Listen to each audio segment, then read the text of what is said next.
Welcome to another episode of Nintendo News Daily. I'm your host, N64 Josh. Remember, we do these live 3 p.m. Eastern, 12 p.m. Pacific, Monday through Friday.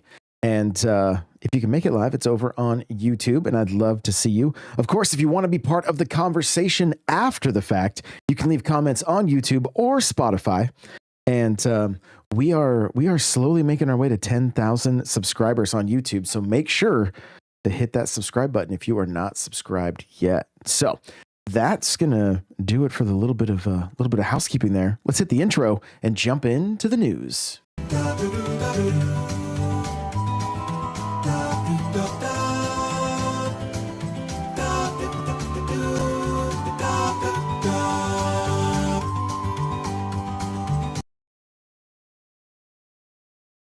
Well, I know some of you are going to be excited to hear that Hollow Knight Silksong is in the news. What you're not going to be so excited about is that it's only in the news because it has vanished from the US Switch eShop. So it's still up on other storefronts, but it is no longer on the US Switch eShop. So Interesting. Looking at the article here, it says Hollow Knight Silksong Switch's eShop listing has disappeared from the North American storefront. Spotted on the Silksong subreddit via Wario64, the page seemingly removed earlier today. Now, when you search Silksong on the eShop, you only get a result for Hollow Knight. Silksong's page is still up in Europe, the UK, and other storefronts such as PlayStation Store and Xbox, Steam, and GOG, among many others. We imagine Team Cherry or Nintendo is likely updating the page for some reason. February Direct, anybody? But if you know what Silksong fans are like, you can imagine the response. Cryptic says February Direct out now for game, right? And welcome on in, everybody. I see Cryptic's here hanging out. Anybody else just lurking? So glad to have you guys. Yeah, it's only like this is like such an American response. Like, oh, they've taken it out of the American eShop. Of course, it's getting announced and will be coming out soon. Like, not that it wouldn't need to happen in the other eShops as well, right? So, who knows? Who knows what exactly is happening at this point? Still very strange. Continuing with the article, it says the thing is, it's just been over 6 years since Silksong was officially announced as a sequel to the critically acclaimed Hollow Knight, revealed on February 14th, 2019. This game was even playable at E3 2019. Yep, I remember seeing it in the booth. Development updates have been few and far between, and that's part of the problem here. Any movement or changes, no matter how small, will cause a stir in a community that's hungry for news. A simple chocolate cake picture was the recently released, and it led to nothing. At least that's where it's at right now. So the game is still in development. It is coming. In fact, this isn't even the first time the eShop page has been removed. Back in February 2022, the eShop listing disappeared, only for it to return in June the same year. So there we go. Cryptic said you were able to pre-order this game 4 years ago. Yes. And Ramey's here. What's going on? Saying smash. Yeah, we got some. We got my the B-roll today is me attempting to get Mario into Elite. So still not quite there, but we're working on it. Still improving on the daily. So moving along in the news here, this is probably going to be a big topic, honestly, something that I would like to dig into with you guys, because I've got a lot of thoughts on this. So this is just a random article from Nintendo Life, and they're showcasing this fan-made render that has us dreaming of Switch 2's dual screen potential. So Ramey says, you beat me, you should be there. Yeah, not yet. Working on it. I have those good days and those bad days. The other day I played a little bit too tired, and I paid for it. I lost a fair amount of points. So no doubt that I will get them back, and still loving playing Smash. What's funny, quick little sidebar, the my girlfriend was like, she thought one of the kids was awake because of the clickety clack of the GameCube controller. She's like, "What is that?" I'm like, "Oh, that's me playing Smash."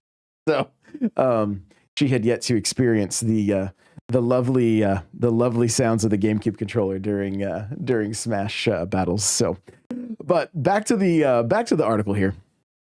It says, ever since Nintendo gave us our first official look at the Switch 2, even before, if you were paying attention to leaks, we have been wondering what the mysterious new USB-C port on the top of the console is for. Logic would suggest that it is for changing into tabletop mode, something that we haven't been able to do with any Switch 1 models so far. I'm sorry, for charging, not changing. Charging into tabletop mode. But last week's patent, which showed the console working when flipped upside down, had us and the rest of the internet, it seems, wondering if the original lower port might be the real star of the show. Boasting far from creativity than we could dream of having, Reddit user Jarred_dog took to the Switch 2 subreddit group to share a very impressive looking concept render, showing a dream design for the flipped console and its multiple ports. And so I'm gonna head over to Reddit and take a look here. Essentially, what this thing is showing is it's flipping the Switch upside down so that the vents have plenty of room to vent. In fact, I'm gonna share this. I can go. Let me see if I can. I want to make sure I do it so that you guys can see. But I want you guys to see some of this. This is honestly crazy. This is crazy, and I want to do just a video on this because it's really cool. It's really cool. So here we go. You guys can see. You can see it here. I'm going to go ahead and replay it. If you're only listening, I do apologize, but I'll kind of give you a play-by-play. So Joy-Cons pulled out, Switch screen flipped upside down. Then there is an attachment that essentially holds a second screen that folds up. It could still allow the Switch to vent properly. And then they're also showing a potential camera, right? Because in order for Nintendo to be able to have every game playable, every first-party game playable, like Nintendo Land, that needs a camera. So that would be an accessory worth picking up for if that game comes out. Cameras were used. I mean, the DS, 3DS, they were using cameras often, not usually for games, but there was some AR stuff that they were doing. So I see Nadine is here. Rami says it looks pretty cool. Looks like a DS XL. That seems too good to be true. Yeah. So I think part of me wonders if people are thinking about this the wrong way, though. Okay, I love this design. I'll leave it paused here so you guys can see. This would be powered. I love this design, and this is great. But there's a problem with it. The problem is, what do you do when it's docked? Right? So, correct me if I'm wrong, but PlayStation Portal is essentially, that's the name of it, right? Correct me if I'm wrong. You can essentially cast your PlayStation to that device, right? What if we're thinking about this a little bit backwards? What if Nintendo is going to release a tablet essentially for the Switch, so that and basically a second screen with controller on the side, similar to the PlayStation Portal, but then the Switch, the main Switch, also attaches, so that when you're handheld with that thing, you can then do dual screen gaming. But when you're not handheld, you could still do dual screen gaming. And I only think this is really a conversation worth having or at all relevant because of the DS, the 3DS, games like Mario Maker. Why haven't we seen Wind Waker or Twilight Princess, those Wii U ports? Well, they kind of use the gamepad heavily. Not that they would need to use it again on Switch 2, but that was a thing. And so I am curious if that is something that we will see, essentially a PlayStation Portal, but like the Nintendo Portal, where if your Switch is docked, you could still be playing on a screen and then have that Switch attached to that screen if you were playing handheld. And it could be a nightmare for battery. Don't get me wrong. Like, this could be completely out of left field and not even a thing. But I do wonder if they aren't thinking about this kind of stuff. And the other thing that really has me thinking about this is my gut feeling is that Nintendo is going to kind of go crazy with hardware this time around. And I think in a way they've shown us. I think they have shown us that they want to sell accessories. If you're watching right now, you're seeing me hold up the Super Nintendo and the NES controller. I have my 64 controller charging right now. I think Switch 1 and NSO was fantastic for the generation that grew up on those systems. But I think it might be this might be the generation for those that grew up on the Wii and the 3DS and the DS. And I'm all about it. I think it's great. Fingers crossed. And my hope is that they do a redesign of the NES controller. It doesn't have the Joy-Con attachment any longer, and it would just be a USB-C. Rami says we are old. Nah, we're get about it. Nah, we're not. We're just celebrating that Mario's 40. Super Mario Brothers turns 40 this year. That's not old. What do you mean? We're spring chickens here. So the thing is, though, is I don't know why, but in my gut, I think Nintendo is going to somewhat go crazy with accessories this generation. I think like everybody is like, oh, they're not doing anything fresh and they don't have any new gimmick. And the Switch 2 is such a boring name. Like, you're seeing this online quite a bit. And I'm like, just wait. Nintendo is so healthy right now that they could do things that they wanted to do in their past that weren't super successful, and they'll work this time around. They will work. So, Rami says I'm going to be 38. Oh, there you go. Getting closer to that big 4-0 there. So we'll just have to wait and see. But it's purely a gut feeling. But I think one of Nintendo's big pushes this time around is going to be, and I just keep leaning into the fact that, like, we could get a wireless GameCube controller. We could get Wii remotes. And I think the generation that grew up with those systems, and there's a lot of them, right? Like, I was watching either Sunbro or Nintendo Prime last night, and no, it was Mike Odyssey. I was watching his video talking about this. And like, if you look at the sales numbers, the Wii, the DS, and the 3DS were like, that's where Nintendo was rushing. Like, they were doing amazing. And then the Switch, after the Switch happened, then things really took off again. But I mean, DS is still ahead of Switch. So you better believe that there is an audience out there that would be excited for DS games to hit NSO. And if there was an attachment to be able to play dual screen the way you did initially, I think people are going to be all over it. I don't think it's going to be the only way. Of course, I don't think it's going to be the only way that you can play it.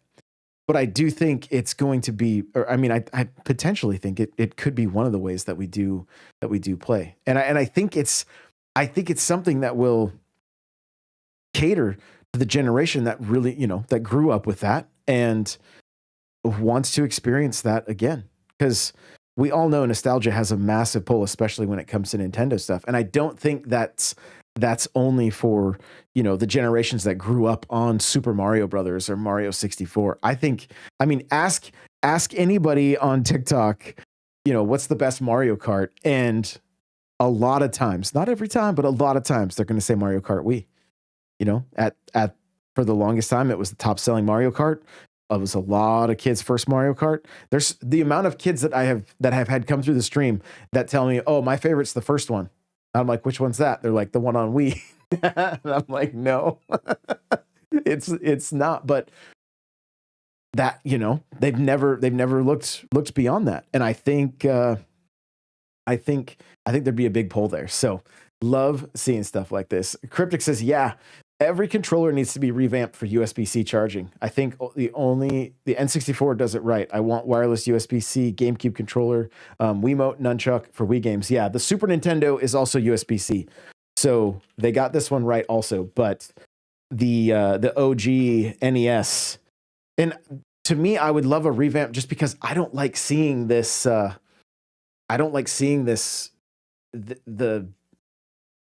The little clip here for the Joy-Con. Like it's not aesthetically pleasing. I know, first world problems, but that's selfishly. I hope they do a revamp on those, because the other thing is you're not gonna be able to charge them. They won't charge on the new Switch. So I kind of feel like they may phase these ones out and then come out with a Switch 2 variant. So, I mean, they are selling that charger, but I mean, that thing, the moment it got announced, it sold out very, very quickly. So, Cryptic says, "I will say the 8-Bit Do does a great job with their classic controllers." They do. Yeah, agreed. They do a good job. So anyway, kind of fun just looking at that potential dual screen. And again, I may end up doing a full video on that, just discussing it further, because it's again, it's just all gut feeling, but I think Nintendo may have some pretty exciting plans this time around when it comes to the Switch 2. And I mean, again, I think looking at their museum, right? Like they didn't leave anything out. They brought Virtual Boy. They brought the Wii U. Like they're showcasing their history there. And there's money in their history. There's no doubt about that. So, well, speaking of their history, Nintendo and Squaresoft, not even Squaresoft could convince Nintendo to use discs for the N64.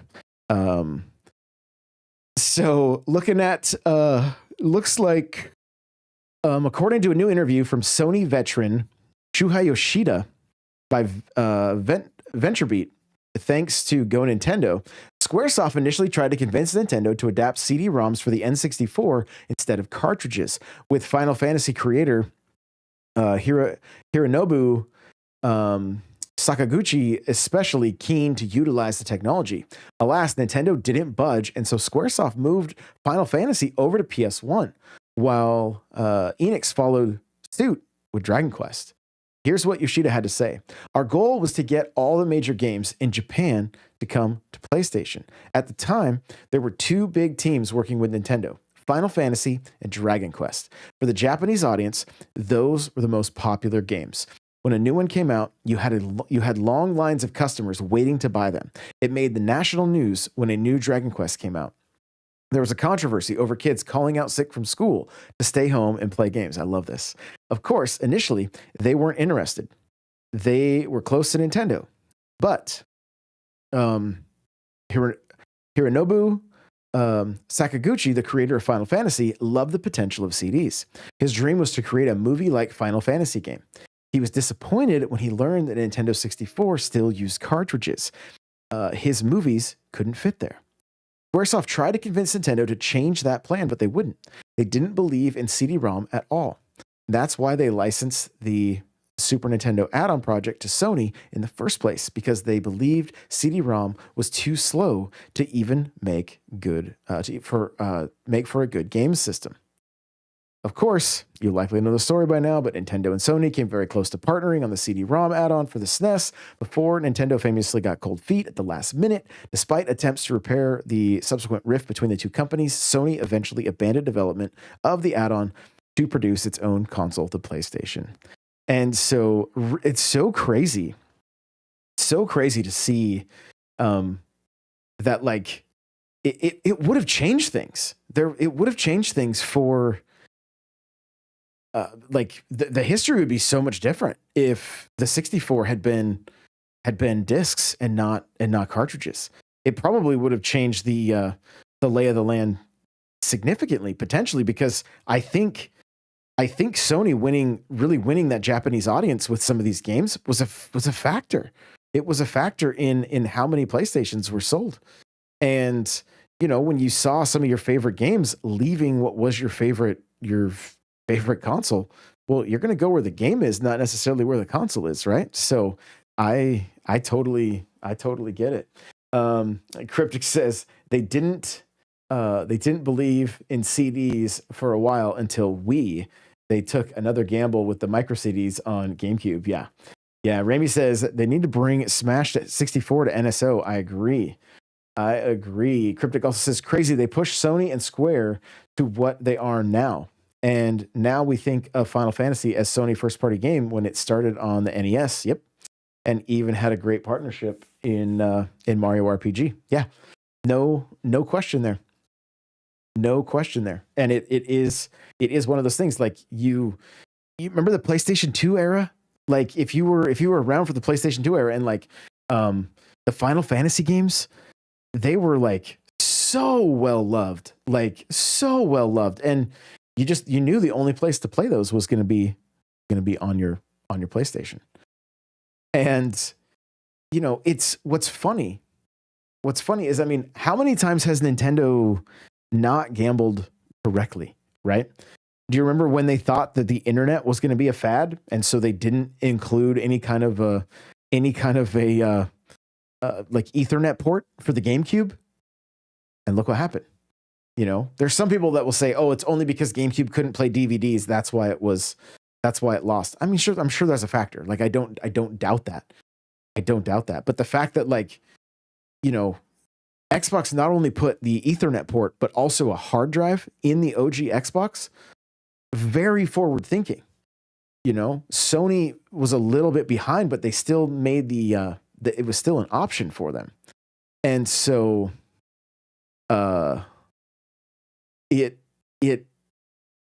it's funny when they've gambled wrong, and then they've obviously gambled correctly too. I mean, look at the Switch, look at the Wii. Like it's so interesting to look back on all the history and see exactly what has panned out, what hasn't. So Rami's giving me some Smash pointers right here. Just quit going face first into the blades, right? I love it. Yeah, they also thought online games. They also thought of online games first, and how revolutionary Xbox Live was. Yeah, and they it almost seemed like pulling teeth for them to get some of their games to go online. We finally with the DS were able to race Mario Kart online. I think that's part of the reason I love Mario Kart DS so much, is because of what the very fact that we were finally able to race for the first time online with Mario Kart. It's fantastic. It was so good. So it's funny, those gambles and those decisions they made throughout the years. And I mean, if you look back, if you remember at all the history of the internet, there were people saying the entire internet would be a fad, and well, here we are doing a live show over the internet. So I don't think it's just a fad. What do you guys think? Next up here we have Nintendo Power Artist hadn't actually played any Zelda games before creating his take on Hyrule.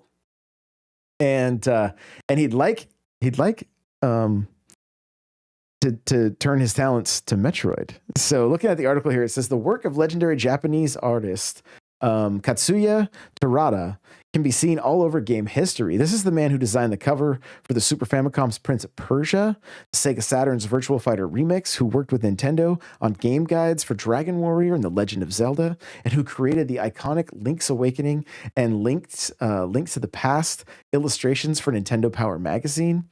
And it's quite the portfolio, and one that you might assume came from a young artist with a encyclopedic knowledge of the source material. However, as reported by our sister site, I'm looking at Nintendo Life Time Extension, in a recent interview, Terada-san wasn't what you'd call an avid gamer. He hadn't accompanied Link on any Hylian adventures before starting on his now iconic sketches. Here's the quote: "I hadn't actually played any Zelda games," Terada-san told Time Extension. "However, I was already familiar with the worldview of the game from Japanese game magazines at that time."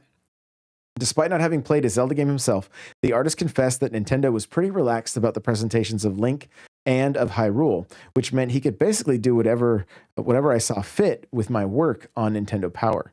"I remember being free to draw what I wanted. What I wanted. How times have changed, eh? Heck, Terada-san even said that the lower resolution of the Famicom games at the time resulted in much more room to exercise my imagination."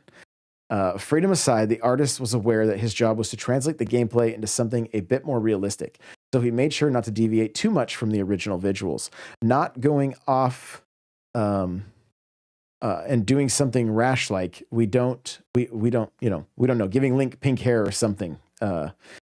Right? You guys know, you guys remember the pink hair Link, thanks to Link's Awakening. Time Extension followed the above Zelda discussion by asking Terada-san if there were any other Nintendo characters he'd like to one day tackle in his own style. "Oh, I like Metroid a lot," the artist responded. "So it might be nice to draw something from that if I got the opportunity to do so for work." And yes, please. Anything. Let him do some Metroid. Let him do some Metroid. Anything Metroid. I love, as of recent, like, we've obviously had kind of slower news weeks and stuff like that, but we're getting a lot of these interviews coming like kind of out of the woodworks of different artists, different people in the industry, talking about stuff that like they weren't really able to talk about prior, but now they can, due to just different positions or wherever they're at. So it's nice to get some of the history of this stuff and learn about it. So really, really, really cool to see. Well, Nintendo has renewed some trademarks, including the famous seal of quality.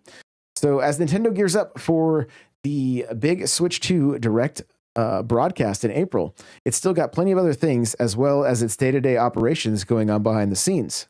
With this in mind, some trademark renewals have surfaced in Japan, including the seal of quality.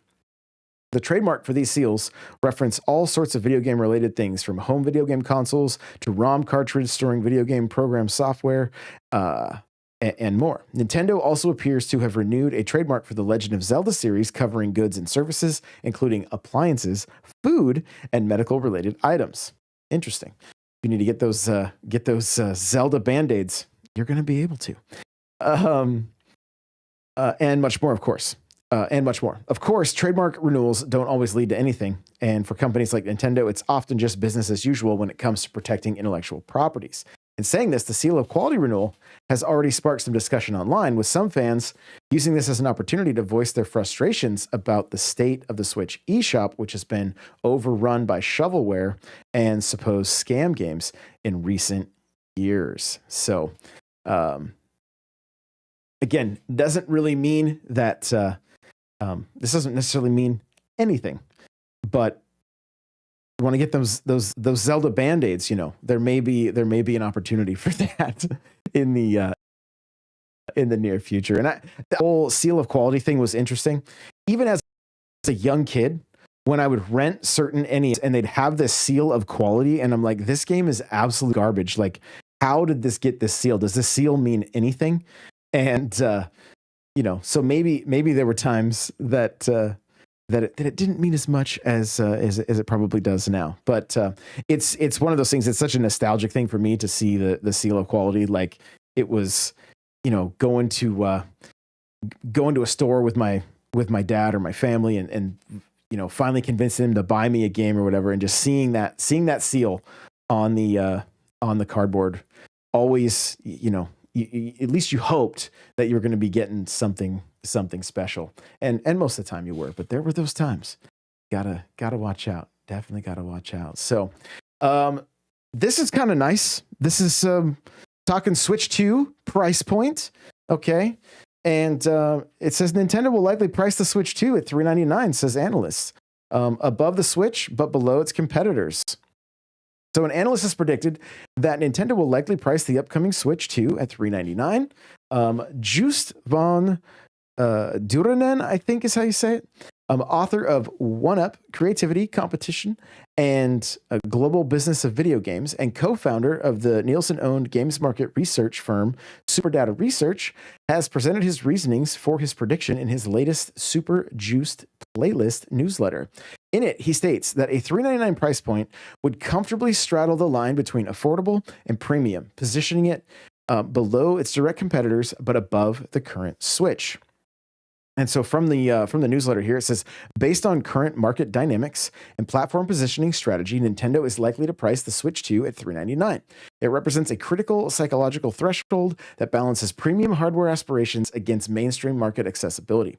At this price point, Nintendo would maintain its traditional positive margin on hardware while positioning the Switch 2 distinctively below rival premium gaming devices, yet above the original Switch's launch price. It signals a meaningful technical advancement without alienating its core family demographic. And I think that would be, I think this is a perfect price point, honestly. And I hope that is the case. Game Over Jesse says, Nintendo will have to come take my gold coins from my cold, dead hands. This is America. We have the right to coins. What's up, Game Over Jesse? So good to see you, my friend. Love it when you pop in. Pokemon fan is here as well. Welcome. And so, what do you guys think? Do you guys think the $399 price point is where it's going to be? I know we've kind of talked about this a few different times, and I think it's very possible that this ends up being where it lands. I hope that is the case. I do worry about, like, if there is a 4 in the dollar amount, if it's $449 or $499, it would have me a bit worried. It would really have me a bit worried. So I hope that $399 is where it's at. So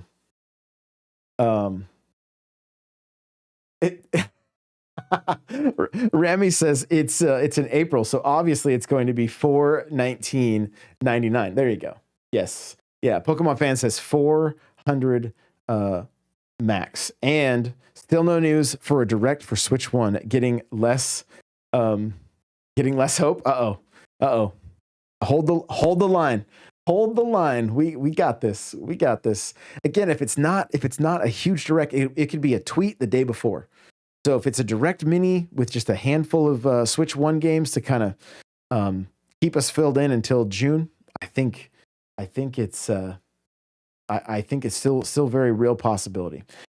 Game Over Jesse says if it's 400, that's taking in consideration possible tariffs. What's interesting is starting in April, Nintendo now has a I don't know if it's a factory or they've made, let me see if I can find it real quick since you brought it up, because they are looking at having stuff ready to go out of Taiwan. So let me see if I can pull it up real quick. Yeah, Nintendo sets up a new subsidiary in Taiwan, formally opening in April. So while it was formally established last week, Nintendo has today revealed its newest Taiwanese subsidiary, creatively called Nintendo of Taiwan.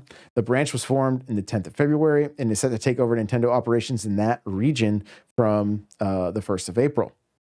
And so now, initially looking at this, I was assuming that might help with moving the parts, but I don't think that is the case. So, but that being said, we talked about it yesterday that they got Vietnam and one other place as well that switches can be coming out of. So that will help. That will help deal with the tariffs as well. So let's see. Okay, I got a lot of comments here. Pokemon fans, if they have Guts 500, oh my goodness, 400 max if they have Guts 500. I hope not. I hope not. Yes, they also said they have stock up to avoid the tariffs, right? At least in launch year, I believe so. And then M says, compared to how PlayStation's prices have inflated over the years, I think they've done super well at making the price accessible and a good value. I agree. And I hope that stays the course. So Cryptic says 400 is the sweet spot. I don't know how expensive parts are these days, so I could see 450, but hopefully it's not that high. And then Pokemon fan says, I keep waking up, hopefully, for a Switch 1 Direct, but now it's getting more bleak. If they're supposed to do it before Pokemon Presents or Pokemon Week, we are running out of time. We are. But I'm holding on to hope. I'm holding on to hope. What I'm not holding on to hope for, and this is kind of getting into our main topic, you guys, Nintendo is essentially shutting down two different programs that they've had running on Switch 1. The first one, game vouchers. I mean, they're not being shut down, but they will not work on Switch 2 exclusive. So if if you stocked up on these things, planning on using them when the Switch 2 got announced, they're not going to work. So it says Nintendo announced that its Nintendo Switch game vouchers saving service will not extend to Switch 2 exclusives. The vouchers initially cropped up in 2019 as a way to make a small savings on first-party Switch titles. Nintendo Switch Online subscribers can buy a voucher for $100 and use it to redeem 2 Switch big hitters, Breath of the Wild, Paper Mario, Pokemon Scarlet and Violet, etc. That would normally come in at a higher combined price. But there's a little note from Nintendo, and it says, please note that Nintendo Switch game vouchers cannot be redeemed for Switch 2 exclusive games. And so, again, not necessarily going away. Not everybody's going to need them at this point. And you guys have heard me talk about this before. Maybe there's a chance. Maybe this is what they do. Well, yeah, we'll get into it now. I don't think this means that we're not going to see something like this for Switch 2. I think this is all part of the natural cycle that happens in a console's lifespan. They are going to launch the system. They're going to launch everything at regular price. And just like this was 2 years after the fact for Nintendo Switch Online members, these vouchers became available and we could take advantage if we wanted to get digital games. So I'm still holding on to hope or thinking that there is a chance that Nintendo will do a Nintendo Selects or a Player's Choice line. And when that happens, they will up the price of the voucher, or I'm sorry, leave it at this 100 mark for 3 regular like Player's Choice games, right? So you save a little bit of money there. And then I think there's a very real possibility that the vouchers do come back at like 120 and you would still be saving $20 because you've got to remember that the likelihood of games still being $60 on the Switch 2 is pretty slim. It's pretty slim. Like Tears of the Kingdom was $70. That was your biggest savings if you use the voucher. I think the $60 price tag is no more. When it comes to game software, 70 is what we're going to have to get used to paying. I don't think there's any way around it. That's just going to be our new normal. And so I don't think that, they're going to like completely do away with this, but when they want to start, like after they've got 2 years of software, they can be like, hey, we're doing this voucher program, right? So you've got, like, I'll be honest, there's been times I've used this voucher program to double dip on stuff. Like if it's a game I find myself playing often and I don't want to keep switching the card out, I'll buy it with one of these vouchers. So the other thing that's going away are gold coins. So Nintendo is discontinuing gold points. And so if you bought a game digitally, you'd get like $3. If you bought a game physically, you'd get like 60 cents, right? If you claimed and then you could use those essentially as like a rebate, if you will, on the eShop. And I mean, they did come in handy. I've used them on the regular, right? But they are going away. It doesn't mean that we aren't going to see something else from Nintendo. And Cryptic makes a good point here. He says, we've seen Club Nintendo go away, and now seeing coins and vouchers go away on Switch 2. I have a feeling the eShop is getting a big revamp, and we'll see a lot of quality of life with a new reward program, etc. Yeah. It's a lot about marketing. It's a lot about, like, this is giving Nintendo a lot of different data, right? And it also gives them a way to sell more games, to push more games. But they got to let that library build up a little bit. They don't want all their brand new titles all of a sudden being sold at a discount. So we gotta be patient. I think I do think we will see a revamp of the gold coins. Like platinum, they're giving away platinum points. Like those don't seem to be going anywhere anytime soon. Which, quick reminder, if you want to get the OG Mario Kart, the profile pics or whatever, the little NFTs as we call them, don't forget those will go away at the end of this month. So you can use your platinum points for that. So Cryptic says, I bought Monster Hunter Rise for like $30 with gold coins. Yeah. So it's been great. And I know, like, I remember firsthand when Club Nintendo basically got shut down.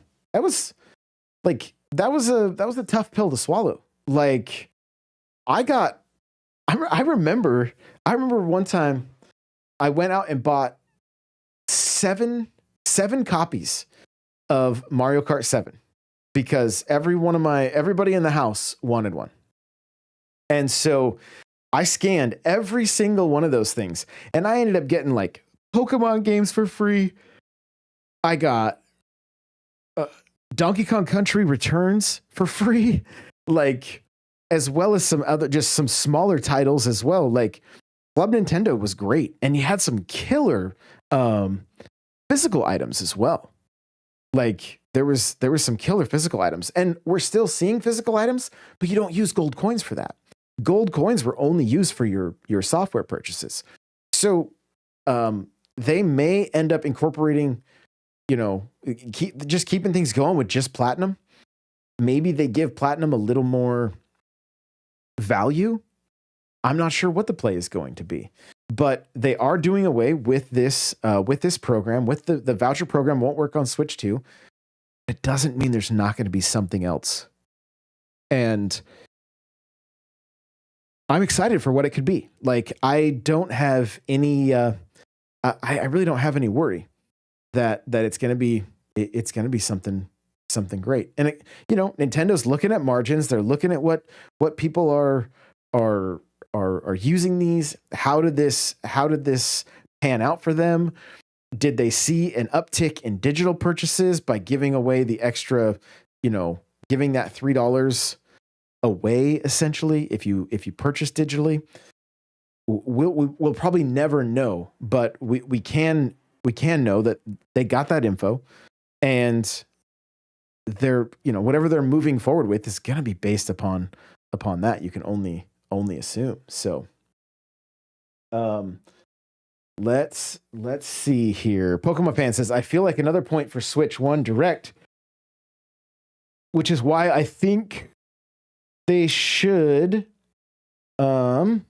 not everyone will be able to get a Switch 2 year one release, so they shouldn't leave those people hanging. Yeah, so just do the direct to even include some of this information to get so more people can be aware that like the gold coins are going away. I mean, I'm sure there could potentially be a reason they're going away is that people don't even realize they're there or that they don't use them.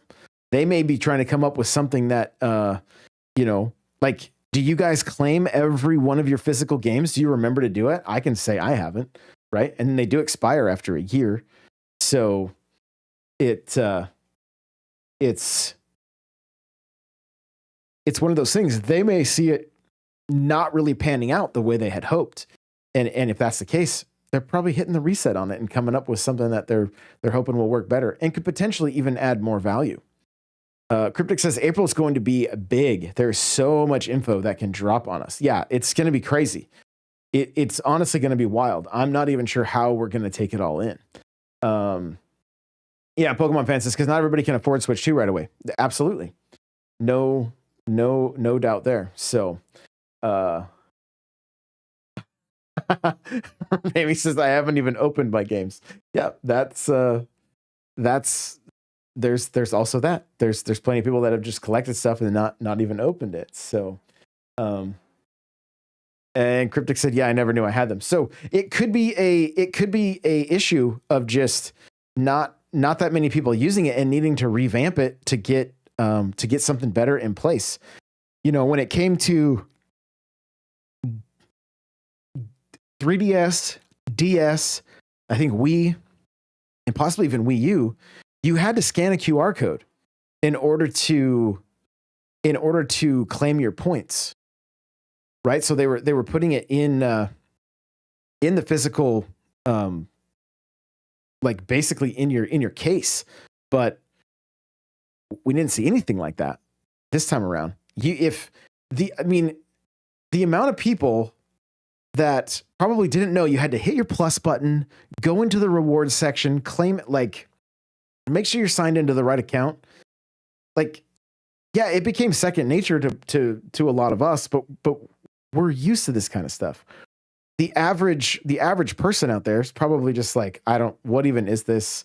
Unless they're just kind of like